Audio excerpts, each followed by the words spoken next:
Let's go look at some pretty books.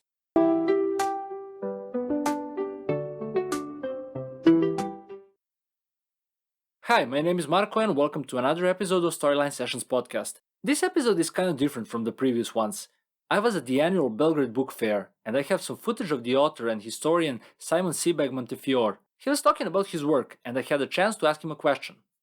I also have some recordings of the books and ambience to go with it so you can get a taste of how we do it here in Serbia. The Belgrade Book Fair is something that's very personal to me. If you listen to some of my previous solo episodes, especially the one I did about my 30th birthday, you'll hear a lot about my influences and about how I was surrounded by books from an early age. This was the event that helped spark my love for stories, and I think I haven't missed it in about 20 years, not counting the pandemic.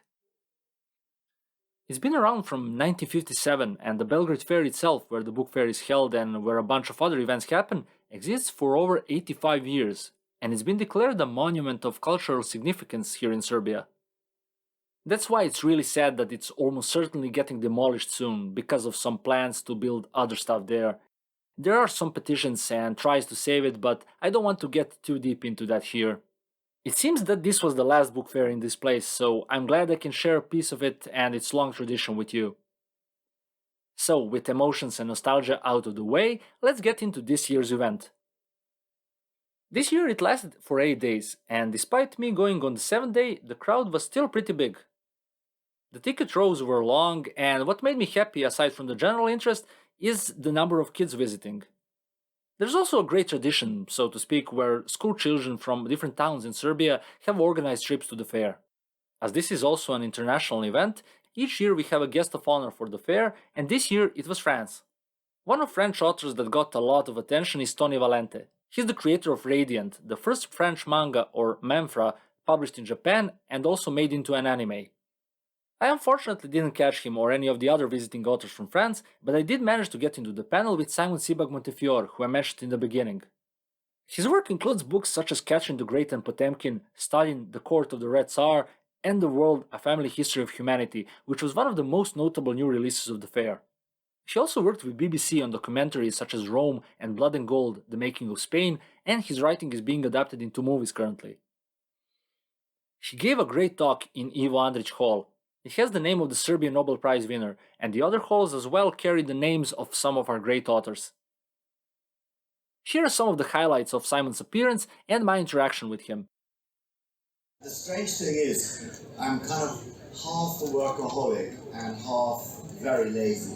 When I have the chance, I love just to sit in cafes, read newspapers, ring friends, gossip, order more coffee, watch the streets, do nothing day after day. But when I'm working on a project, I am completely focused just on this project. I couldn't have written this book, Svet, the World, if it hadn't been for COVID lockdown.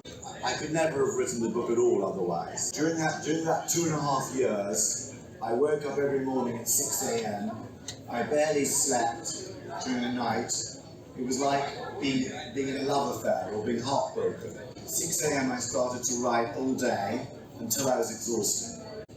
And every night I couldn't sleep thinking about things I'd missed out. One time at 3 a.m. in the morning I woke up and realized, oh my God, I've left Jesus Christ out of the world. Another day I realized I'd left out Mozart. The point is, I wanted to approach everything in a new way, from a new direction. And it was a terrible challenge. It almost killed me. I'm still recovering. 30 years of adventures and travels. I was lucky that in the last 40 years I've witnessed many historic events and I've met many historic figures. I saw the fall of the Soviet Union at first hand. And for a historian to witness at first hand the fall of a great empire is the best training. And I was lucky enough to know some of the great historical characters of our time too. Thatcher, Kissinger, Shimon Peres, Shevardnadze, Queen Elizabeth II, and others. And I've used my conversations with some of them in the book in one way or another. But then that's part of it. But the other part of it that you're asking about is just massive reading. Just obsessionally reading books, noting from them, and always trying to start not by just repeating the cliches that are repeated in everybody else's history books, but going back to the first sources in the beginning. And of course it was a nightmare, because even as I was writing the book, well, first of all, I only write a book when I've completed the research. I have old-fashioned note cards, and but of course new books kept coming out, which I had to consume like a voracious cannibal, which I did, and I incorporated them into the book. I write in a very weird style. I start the book, and I write the whole book through without stopping, rereading, or anything. I listen to rock music very loudly. And by the way, I've created a playlist. This is the first history book with a playlist. It's on Spotify, by the way. The list of the greatest history songs of all time. So take a look. Yes, my parents were very, they loved books. They were very literary. In our house, we didn't have fancy cars, we had books. Books were the most treasured thing. And when I was about 8, my father gave me this book, and he said, this is, as we just heard, he said, maybe you'll do something like this. And all my life, each of these books has been something I kind of dreamed of doing when I was young. First Catherine Potemkin. Then that led to Stalin. I always wanted to write a biography of Stalin. And when the Russian presidency said to me, would you be interested as a reward for writing Catherine Potemkin, would you like to be the first to work on Stalin's own private papers? That was another dream come true. Ooh, lovely singing. How nice. Yeah, it needs to be in the playlist. No, I think the English style is interesting. I mean, history is always a mixture of science and humanities.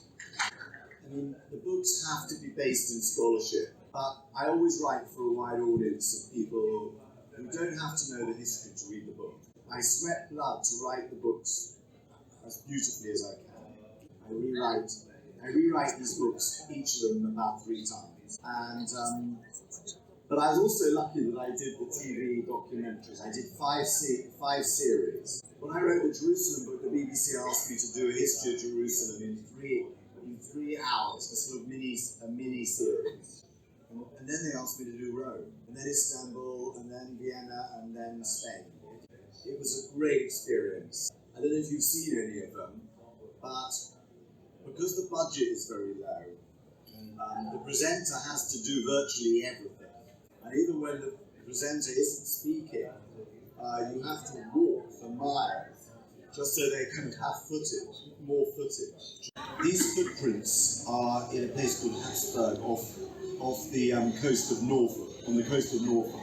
And they were recently found. They're something like 850 to 950,000 years old. And they're the first footprints that show they're not the oldest footprints in the world, but they're the oldest that show a family.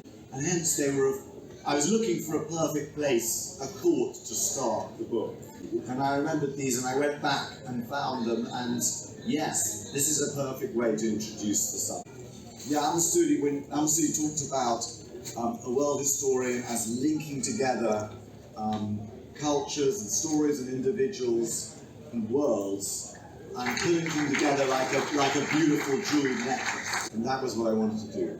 I look back at the great historians of the past. Often they are heroes. Many of them risked everything to try and write the truth.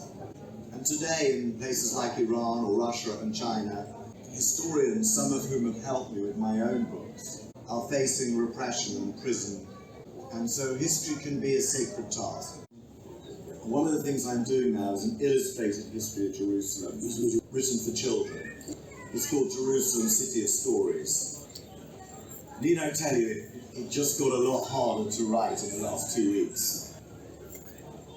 I wanted to ask you, as this book is for really huge scope, it's basically a magnum opus, but what would you do if you could time travel? We know you represented what you think will happen in 30 years, but on this large scale, what do you think could happen if you traveled far into the future, thousands of years? What would change and what would remain the same in your opinion? Well, that's a brilliant question, and I do that at the end of the book. I think all sorts of things will happen. The biggest difference is that there'll be a multiplayer universe, a multiplayer computer game that will be what the world game resembles.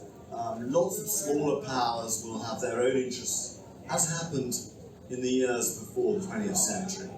And the biggest change will be that India will be the biggest country in the world, China less large than it is today, and Africa, particularly West Africa, Central Africa, will be enormously populous.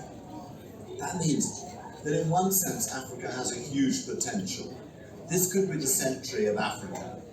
There are states in Africa, some of them small like Ghana, where I was last week, some of them huge, like Nigeria, that have the potential to be world contenders for the first time.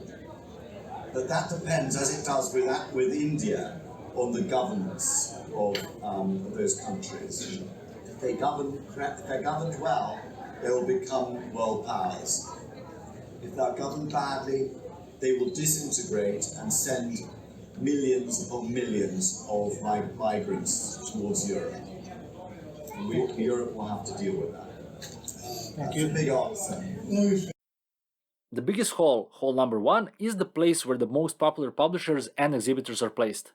We have 2 large publishers and bookstore chains that are dominating the market, but the smaller ones are increasingly more prominent, which I really like, and the indie scene is getting stronger each year.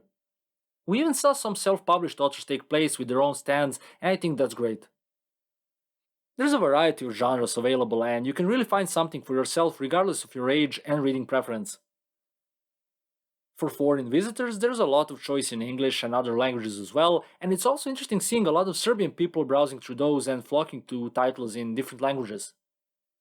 But for me, comics stole the show. There are so many great editions, both for collectors and casual fans. You can find anything from American superheroes over manga to some more alternative European comics. I took home a great illustrated edition of the Danish horror.